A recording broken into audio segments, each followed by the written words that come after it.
Good evening, everybody. It's Michelle from Half the National Average, and I want to welcome you to May 2020. What a cool date, right? All right, so today's habit hack. So yesterday's habit hack was habit hack number 59, and it was about being good is fun. And it takes usually about a good year to get good enough for it to start to get really fun. I would say within a month or within 3 months, you're really starting to see results. Results always come. I talked a little bit about that. I can't remember what habit hack, but one of them, how it's like quick, and then slow. Sometimes when you're starting, you see progress very quickly, and then as you get better and better and better, that progress feels slower because the range of how to get better, or the range of getting better, it's a little bit smaller and smaller because you're getting closer and closer to your maximum capacity. So today's habit hack is all about the rage to master. Now, I remember reading about rage to master a long time ago with, I think it was Anders Ericsson in his book Peak Performance, and he studied prodigies. He studied elite chess players and elite violinists, and he was the one that really measured like what it took to become the top of your class, top of your game. And he talked about this rage to master. I'm pretty sure. Maybe I'm getting myself wrong, but since then, a lot of psychologists, developmental psychologists, have talked about this idea of rage to master. And it's this insatiable desire. It's almost when you have kids that are prodigies with a certain intellectual grouping, they'll avoid eating, sleeping. They can't tear themselves away from whatever it is, that this task that they're doing. And I think as an adult, we've all had a rage to master. I can remember being, I don't know, what was I, 8, 9, and I really wanted to learn how to snap your gum. You know how you put it in, you snap it like in your mouth, and it's like you create it and you flip it over and I was raging to master that, and I would just try. And the day or the night that I did, it was at night, and I'm laying in bed and I snapped it, and I was like, snap. And I was so excited. To this day, I remember I was so stinking excited that I could not sleep because I had to keep snapping, because I thought, what if I go to sleep and I can't snap my gum tomorrow? Well, lo and behold, trust me, I have never stopped learning how to snap my gum. And now I wish I didn't learn how to snap my gum, because I can't chew gum without snapping it. But that rage to master, we've all had it, where there's a skill set and we're just determined to get it. It's fun watching my brother, Hawaii Modern, work on that weave, because you can just tell it's this rage to master. And so I wanted to talk about a couple things about this rage to master for habit hack number 60. Now, when you are, a lot of times people think, well, I'm just not good at it, or I'm not talented, or I'm clumsy, or I'm just not skilled, or, fill in the blank. I'm not I don't have enough dexterity to play guitar or play drums. I have no rhythm.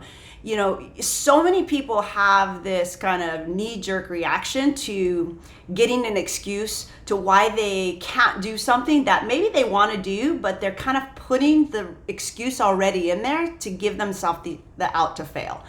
And, there's a lot of other reasons, but I think that's the big one, right? We give ourselves the out to fail. Now, first of all, it's okay to fail. So I think that it's huge. Carol Dweck's work on kids that are always told, oh, you're so smart, you're so smart, you're so smart. If they're recognized for their intelligence, they actually will become less intelligent, because once you tell somebody or reward somebody for a skill, then their identity gets tied to that skill. And now you're so afraid to be revealed that you're not actually really smart, because very few smart kids think they're smart, because especially if you're smart, you're really not that smart, because if you're smart enough, you know how much you don't know. The dumb people, they don't realize they don't know anything, so they feel really smart. But the smart people, I mean, I heard, I'm not one of them. I'm probably one of the dumb people that think I know something. But but they know that they don't know, you know. I'm probably in the middle. I'm super average. I'm half the average, for sure, half the average. But I know that there's just so much more that I don't know than I do know. So it always keeps us very humble.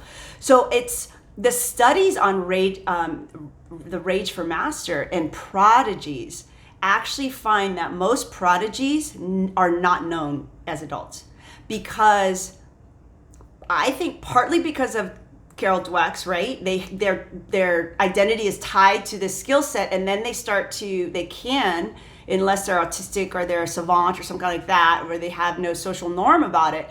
But it usually their identity is tied to it. Now they're so fearful of not being that thing that they start to slowly stop putting it out there enough to be risky.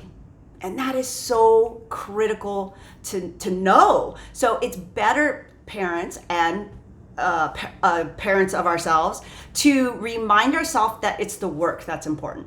You have to reward yourself not on the result, but the work. The work is what gets you there. So this rage to master, very few people are like Michael Jordan. Michael Jordan both had amazing natural talent and ability, and he had the rage to master, and he had just the insatiable desire to get better. And he practiced more than almost, I mean, he had his own private coaches, you know. The team coach wasn't enough, he had extra coaching. So it's just very few people have that, and that's gold, that's magic. Most people are like Prefontaine, you know, not that great, average, and they just have this rage to master, and they know they have to deliberately practice if they're going to be amazing, and they're going to have to work harder than everybody else because they're not that good. And those are the ones that build the skill set to actually get past their average ability, and they become phenomenal. So with habit hack number 60, I want to remind you that whatever it is that you're working on, if you include this ability to have this rage to master, it doesn't matter where your starting point is. Don't put the excuse in that gives you the reason that you're going to fail, because it doesn't matter. The work is what matters. Celebrate the work. So that is what I have. Today's habit hack, just remembering the importance to have a bit of rage in your habit.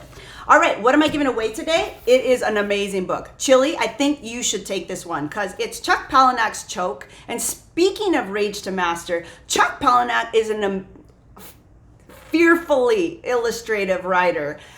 It is like cringing, but this is all about addictions. I mean, it's specifically around a lot around a sexual addiction, but it's also choke.